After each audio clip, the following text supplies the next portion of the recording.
आज से 39 साल पहले वक्त जैसे ठहर सा गया था। 31 अक्टूबर 1984 का वो दिन, जिस दिन देश की प्रधानमंत्री इंदिरा गांधी को उनके ही घर में गोलियों से भून दिया। पूरे देश को हिला देने वाली इस वारदात को कुछ लोगों ने अपनी आंखों से देखा। तो आज उन्हीं की जुबानी आपके सामने लेकर आ रहा हूं। बात उन दिनों की है, उड़ीसा में जबरदस्त चुनाव प्रचार करने के बाद इंदिरा गांधी 30 अक्टूबर की शाम दिल्ली पहुंची थी। आमतौर पर जब वो दिल्ली में रहती थी तो उनके घर एक सफदरजंग रोड पर जनता दरबार लगाया जाता था, लेकिन यह भी एक अघोषित नियम था कि अगर इंदिरा दूसरे शहर के दौरे से देर शाम घर पहुंचेंगी तो अगले दिन जनता दरबार नहीं होगा। 30 तारीख की शाम को भी इंदिरा ने कहा गया कि वो अगले दिन सुबह के कार्यक्रम रद्द कर दें, लेकिन इंदिरा ने मना कर दिया। वो आयरिश फिल्म डायरेक्टर पीटर उस्टिनो को मुलाकात का वक्त दे चुके थे। एसीपी दिनेश चंद्र भट्ट बताते हैं कि जैसे एक नॉर्मल तरीका होता है, सुबह उठकर आप जनता से मिलते हैं, तो उस दिन एक बिजी शेड्यूल था। उनके इंटरव्यू के लिए बाहर से एक टीम आई हुई थी। पीटर उस्टिनो आए, उन लोगों ने अपना सर्वे किया, ये देखा कि खुली जगह पर इंटरव्यू करना चाहिए। वहाँ दिवाली के पटाखे पड़े हुए थे, उनको साफ वाफ करना कर वैसा इंतजाम करवाया गया, तो उसमें कुछ वक्त लगा। दरअसल पीटर इंदिरा गांधी पर एक डॉक्यूमेंट्री फिल्म बना रहे थे। इसी बीच सुबह के 8 बजे इंदिरा गांधी के निजी सचिव आर.के. धवन एक सफदरजंग रोड पहुंच चुके थे। धवन जब इंदिरा गांधी के कमरे में गए तो वो अपना मेकअप करा रहे थे। इंदिरा ने पलटकर उन्हें देखा। दिवाली के पटाखों को लेकर थोड़ी नाराजगी भी दिखाई और फिर मेकअप पूरा कराने में लग गई। अब तक घड़ी में सुबह के 9 बज चुके थे। लॉन भी साफ हो चुका था। इंटरव्यू के लिए सारी तैयारियां भी हो चुकी थी। चंद मिनटों में ही इंदिरा एक अकबर रोड की तरफ चल पड़ी। यहीं पर पेंट्री के पास मौजूद था हेड कांस्टेबल नारायण सिंह। नारायण सिंह की ड्यूटी आइसोलेशन कैडर में होती थी। 7:30 बजे से लेकर 8:45 तक पोर्च में ड्यूटी करने के बाद वो कुछ देर पहले ही पेंट्री के पास आकर खड़ा हुआ था। इंदिरा के सामने से आते हुए उसने अपनी घड़ी देखी। वक्त हुआ था 9:05। आर.के. धवन भी उनके पीछे पीछे चल रहे थे। थोड़ी दूर करीब 3 से 4 फीट रही होगी, तभी वहां से एक वेटर गुजरा। उसके हाथ में एक कप और प्लेट थी। वेटर को देखकर इंदिरा थोड़ा ठिठकी, पूछा कि ये कहाँ लेकर जा रहे हो? उसने जवाब दिया, इंटरव्यू के दौरान आयरिश डायरेक्टर एक टी सेट टेबल पर रखना चाहते हैं। इंदिरा ने उस वेटर को तुरंत कोई दूसरा और अच्छा टी सेट लेकर आने को कहा। ये कहते हुए ही इंदिरा आगे और बढ़ चली।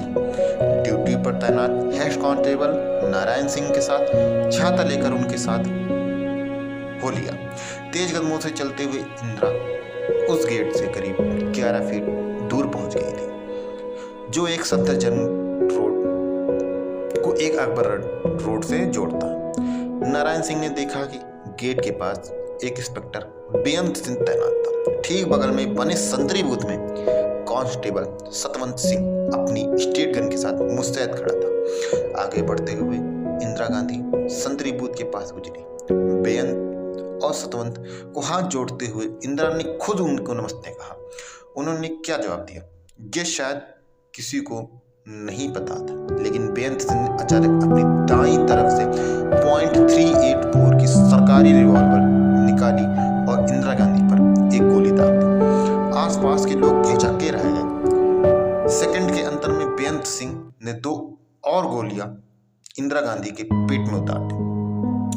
3 गोलियों ने इंदिरा गांधी को जमीन पर झुका दिया। उसने मुंह से ही बात निकली, ये शायद ये क्या कर रहे हो? इस बात का भी बेअंत ने क्या जवाब दिया, ये शायद किसी को नहीं पता था। लेकिन तभी संतरी बूथ में खड़े सतवंत ने स्टेट गन भी इंदिरा गांधी की तरफ घुमाई। जमीन पर नीचे गिरती हुई इंदिरा गांधी पर कांस्टेबल सतवंत सिंह ने एक के बाद एक गोलियां दागनी शुरू की। लगभग हर सेकंड में एक गोली। 1 मिनट में से कम वक्त में सतवंत ने अपने स्टेट गन की पूरी मैगजीन इंदिरा गांधी पर खाली कर दी थी। स्टेट गन की 30 गोलियां इंदिरा गांधी को भून कर रख दिया। आर के धवन बताते हैं कि उस वक्त भी उनके साथ कदम से कदम मिलाकर चल रहा था। इंदिरा जी भी नीचे देख रही थी, मैं भी नीचे देख रहा था, बात कर रहे थे। जैसे ही सुर उठाया तो देखा बेअंत सिंह जो गेट पर था, उसने अपनी रिवॉल्वर से गोलियां चलानी शुरू कर दी और इंदिरा नीचे गिर गई। पीएम के लिए एम्बुलेंस तक नहीं मिली। हेड कांस्टेबल नारायण सिंह और आर के धवन सब हक्के बक्के। वक्त जैसे ठहम सा गया था, दिमाग में खून जमने जैसी हालत हो गई थी। तभी बेअंत सिंह ने आर के धवन की ओर देखकर कहा, हमें जो करना था वो हमने कर लिया, अब तुम जो करना चाहते हो वो करो। वहां मौजूद सभी लोग एक झटके साथ होश में आए। आर के धवन के मन में एक ही बात है, इंदिरा को जल्द से जल्द हॉस्पिटल पहुंचाया जाए। वो जोर से चीखे, एम्बुलेंस। उनकी बात का किसी ने जवाब नहीं दिया। पास में खड़े एसीपी दिनेश चंद्र भट्ट ने तुरंत बेअंत और सतवंत को काबू में ले लिया। उनके हथियार जमीन पर गिर गए। उन्हें तुरंत पास कमरे में ले जाया गया। एसीपी दिनेश भट्ट कहते हैं कि उस वक्त जो हो सकता था किया गया, लेकिन चूंकि वो इतना अचानक और अनएक्सपेक्टेड और डिवास्टेटिंग था कि उनको रिकॉल करना थोड़ा मुश्किल हो गया था। अब तक छाता लेकर भौचक खड़ा रहा हेड कांस्टेबल नारायण सिंह भी हरकत में आया। उसने छाता फेंका और डॉक्टर को बुलाने के लिए दौड़ पड़ा। एक अकबर रोड के लॉन में इंदिरा का इंतजार करते हुए आयरिश डेलीगेशन को फायरिंग की आवाज अजीब सी लगी। फिर उन्हें लगा कि शायद एक बार फिर दीपावली के पटाखे फोड़े गए। डायरेक्टर पीटर उस्तिनोव वहीं पर इंदिरा का इंतजार करते रहे। इधर आर के धवन ने इंदिरा को उठाने की कोशिश की। तभी बुरी तरह घबराई हुई सोनिया गांधी भी वहां पहुंच गई। तब तक कई दूसरे सुरक्षाकर्मी भी उस गेट के पास पहुंच गए। धवन और सोनिया ने मिलकर इंदिरा को उठाया और आर के धवन बताते हैं कि उस वक्त तो यही दिमाग काम किया कि उनको एकदम से हॉस्पिटल ले जाया गया। मैंने उस वक्त एक एम्बुलेंस जो वहीं रहती थी उन्हें बुलाया, लेकिन एम्बुलेंस नहीं है। पता चला उसका ड्राइवर चाय पीने गया था। इसी बीच उस कमरे में एक बार फिर फायरिंग की आवाज आई, जिसमें सुरक्षाकर्मी बेअंत और सतवंत को लेकर गए थे। यहाँ बेअंत ने एक बार फिर हमला करने की कोशिश की थी। उसने अपनी पगड़ी में छिपाए चाकू को बाहर निकाल लिया। बेअंत और सतवंत दोनों ने इस कमरे से भागने की कोशिश की, लेकिन जवाबी कार्रवाई में सुरक्षाकर्मियों ने बेअंत को वहीं ढेर कर दिया। सतवंत को भी 12 गोलियां लगी, लेकिन उसकी सांसें चलती रही।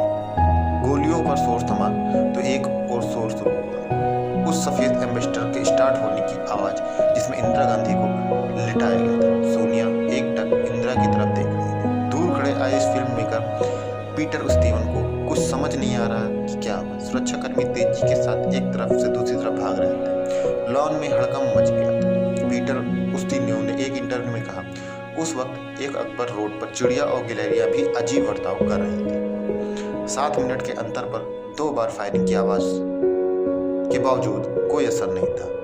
उन परिंदों को जैसे पता था गोलियां उन्हें निशाना बनाकर नहीं मारेंगी। सतीश जैकब कहते हैं, उसने कहा कि एक सफदरजंग रोड के सामने से निकला तो इंदिरा गांधी के घर में एक एम्बुलेंस बाहर आई और पक्का तो नहीं, लेकिन उसमें सोनिया गांधी बैठी हुई थी। और पता करो क्या हुआ। इसी तरह डॉक्टर वेणुगोपाल बताते हैं कि हमारे सहयोगी डॉक्टर ने बताया कि आप नीचे आ जाइए, इंदिरा गांधी को लेकर आए हैं, उनको देखना है। हम उसी ड्रेस में नीचे गए हुए थे। कैजुअलिटी में जब गए थे हमने देखा कि एक ट्रॉली पर लेटी हुई थी और काफी खून बह गया था। और इस तरह हमारी प्रथम महिला प्रधानमंत्री का देहांत हो गया। और